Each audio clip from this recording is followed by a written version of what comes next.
चलेगा नहीं चलेगा। रितु सैनी जिंदाबाद।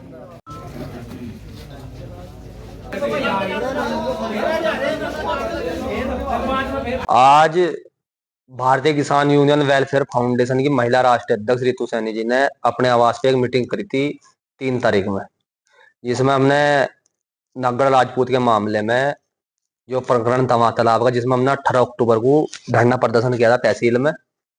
तो उसमें 60 दिन का टाइम दिया गया था एसडीएम महोदय द्वारा। आज जैसे कि हम यहाँ आए तो संज्ञान मामला आ गया, वहां आज टीम भेजी गई। तो उसमें दीदी जी ने प्रेस कॉन्फ्रेंस का भी कहा था कि हम पहले ज्ञापन में टाइम दे दें मैडम को एक सप्ताह का। अगर एक सप्ताह के अंदर वहां पर कार्य नहीं होता है तो फिर संगठन एक सप्ताह के बाद यहाँ पर आकर भूख हड़ताल और अनिश्चितकालीन धरना प्रदर्शन शुरू करागा। उसमें क्या मैटर क्या है? तालाब का वो सबके मामले में 18 अक्टूबर को सबको पता है जी। 18 उस तालाब नगर राजपूत गांव में जो तालाब है 18 घर बने हुए थे, जिन्हें मतलब 14 तोड़वा दिए गए थे। 4 जो के तू हैं, उन 4 को भी क्यों रखे गए जब 14 का तोड़वा दिया गया? 4 का सरकार का रिश्तेदार थोड़ा ही है। कितनी बार ज्ञापन दिया आपने? इस मामले में हम 5 नवंबर को भी महिला राष्ट्रीय अध्यक्ष रितु सैनी जी आई थी, उसमें हमने ये बात कही थी, मगर कहीं ना कहीं अगर कुछ कानूनी कार्रवाई में भाई कोर्ट में जो सड़सठ धर्म बताना चल रहा मामला, अगर उसमें कोई टाइम और ज्यादा लग रहा हो, मैडम प्रधानमंत्री जी का भी आदेश है कि सफाई अभियान होना चाहिए, तालाब के बराबर में घर भी बसे हुए बच्चे भी रहे, बीमारी इतनी चल रही। उसमें हमने कहा था मैडम जी, प्रधान जी ने प्रस्ताव भी कर लिया, उस पर आप वहां पर पुलिस फौज भी जा दो, कल को वहां झगड़ा ना हो।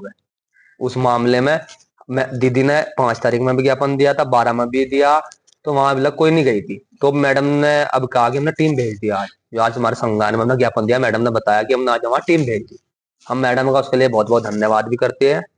और यहाँ पर आगे महिला राष्ट्रीय अध्यक्ष हैं दीदी, संज्ञान में बताएंगे इस प्रकार का ज्ञापन दिया गया और क्या कार्रवाई? पहले तो मैं आप भाइयों का बहुत बहुत धन्यवाद करूंगी। आपके ही सहयोग से इस प्रकरण में हमें सहयोग मिला।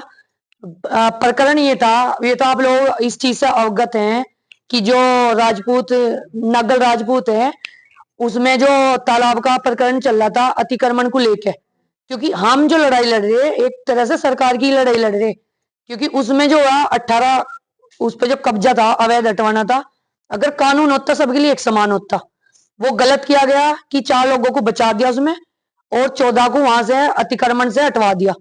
फिर हमने ये कहा चलो जो कार्रवाई, जैसे मैडम ने आश्वासन दिया था, हमारी एक मांग ये रही कि उसमें तालाब का वहां से सफाई अभियान चलाओ, जिससे बच्चों को भी किसी भी उसमें, जैसे बच्चे खेल कूद में भी वहां आते हैं, तो इसके लिए भी हमने कई बार ज्ञापन दे लिया।